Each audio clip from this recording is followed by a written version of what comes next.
নমস্কার সবাইকে। আজকে আমি রান্না করব মাছের ডিম আর আলু দিয়ে ঝোল। তো এর জন্য লাগছে মাছের ডিম। মাছের ডিমে আমি লবণ আর হলুদ দিয়ে মেখে নেব। আমি বড়ার আকারে বানাবো না, এটার মধ্যে পেঁয়াজ কুচি বা লঙ্কা কুচি কিছু অ্যাড করব না। নর্মালি আমি মাছের ডিমের বড়া করে তরকারিটা করব। যে মেখে রেখে দিলাম কিছুক্ষণ। আর নিয়েছি আলু, এরকম ডুমো ডুমো করে কেটে নিয়েছি। আর মশলার মধ্যে নিয়েছি আমি এদিকে আদা আর পেঁয়াজ বেটে নিয়েছি, টমেটো কুচি নিয়েছি আর কাঁচা লঙ্কা চেরা নিয়েছি। আর আমি এখানে ধনে গুঁড়ো, জিরে গুঁড়ো আর লঙ্কা গুঁড়ো এটাকে মিক্সড করে রাখছি, মশলাই দিব পরে। আর ফোড়নের জন্য নিয়েছি শুকনো লঙ্কা, তেজপাতা আর গোটা জিরে। যে তেল গরম করে এর মধ্যে ডিমগুলি দিয়ে দিচ্ছি। খুব ফুটছিল বলে আমি একবারেই ঢেলে দিয়েছি, দিয়ে ঢেকে দিয়েছি, নাহলে খুব ফোটে। আপনারাও ঢেকে দিয়ে করবেন। আঁচ কমিয়ে খুললাম, এখন উল্টে দিব। আমি এখানেই কেটে নেব খুন্তি দিয়েই, কেননা মাছের ডিমটা খুব ফুটে শরীরে আসে, যার জন্য এভাবে করলে একটু রিস্ক কম থাকে। যেভাবে করে আমি কেটে নিচ্ছি। এটা একটু নরম রয়েছে, এটা পরে কেটে নেব।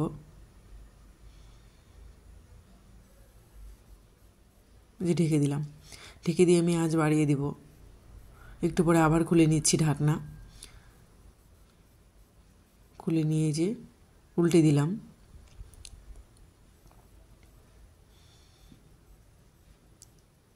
এই যে কেটে নিচ্ছি।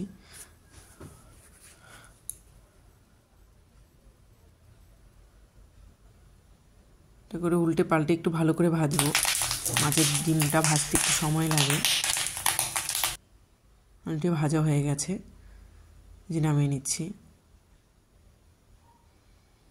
নামিয়ে নিলাম। ওই কড়াই দিয়ে দিলাম তেল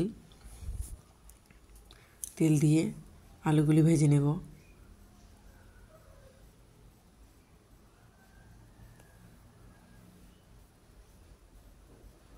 অল্প লবণ দিয়ে দিচ্ছি, তাহলে একটু সেদ্ধ হয়ে যাবে। একটু হলুদও দিয়ে দিলাম অল্প পরিমাণে, দিয়ে যে লালচে করে ভেজে নিচ্ছি।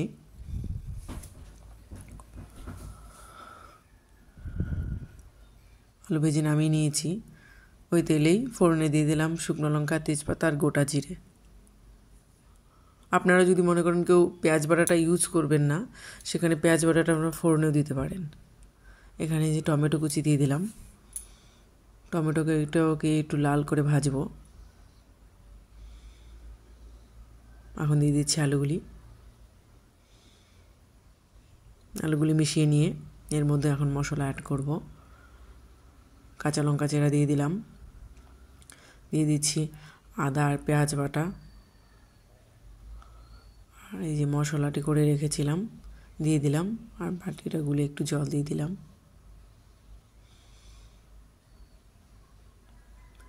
দিয়ে দিব পরিমাণ মতো লবণ আর হলুদ গুঁড়ো। দিয়ে মশলাটাকে ভালো করে কষিয়ে নেব। নেড়ে চেড়ে খুব ভালোভাবে কষাবো।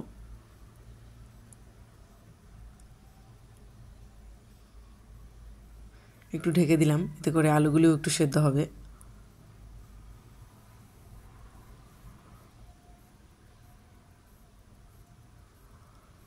সে দেখুন কষানো প্রায় হয়ে এসছে। মশলা থেকে তেল ছাড়তে শুরু করেছে।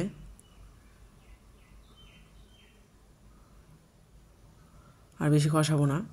এখন এর মধ্যে দিয়ে দেবো জল। আপনারা অবশ্যই গরম জল অ্যাড করবেন। গরম জল দিলে যে কোনো তরকারি টেস্ট বেড়ে যায় অনেকটা। যে 1.5 কাপ জল দিলাম।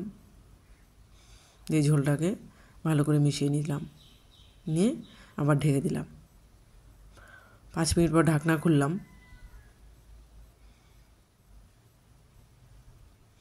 ঢাকনা খুলে যে একটু মিশিয়ে নিলাম। দিয়ে যে আলুগুলো দেখছি, আলুগুলো দিয়ে একেবারে সেদ্ধ হয়ে গেছে। আমি একটু হাই ফ্লেমে কিছুক্ষণ ফুটিয়ে নিব। দিয়ে দিলাম বেঁচে রাখা মাছের ডিমগুলি।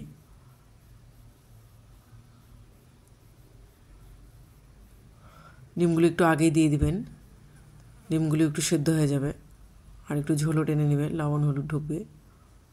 ওই যে হাই ফ্লেমে ফুটিয়ে নিলাম কিছুক্ষণ, 3-4 মিনিট মতো। আর এভাবে করে আলু 2-1টা ভেঙে দিলাম, তাতে করে গ্রেভিটা আরও সুন্দর হবে।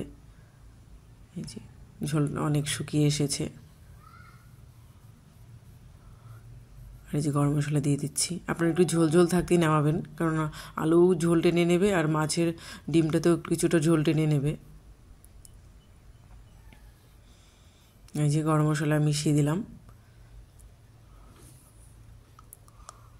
তৈরি হয়ে গেল। গ্যাসের ফ্লেম অফ করে একটু ঢাকনা দিলাম যাতে গরম মশলার গন্ধটা থাকে। এই যে তৈরি হয়ে গেল, দেখুন কি সুন্দর কালার হয়েছে। আপনারা অবশ্যই ট্রাই করবেন, আর ভালো লাগলে লাইক করবেন, চ্যানেলটিকে সাবস্ক্রাইব করবেন। ধন্যবাদ।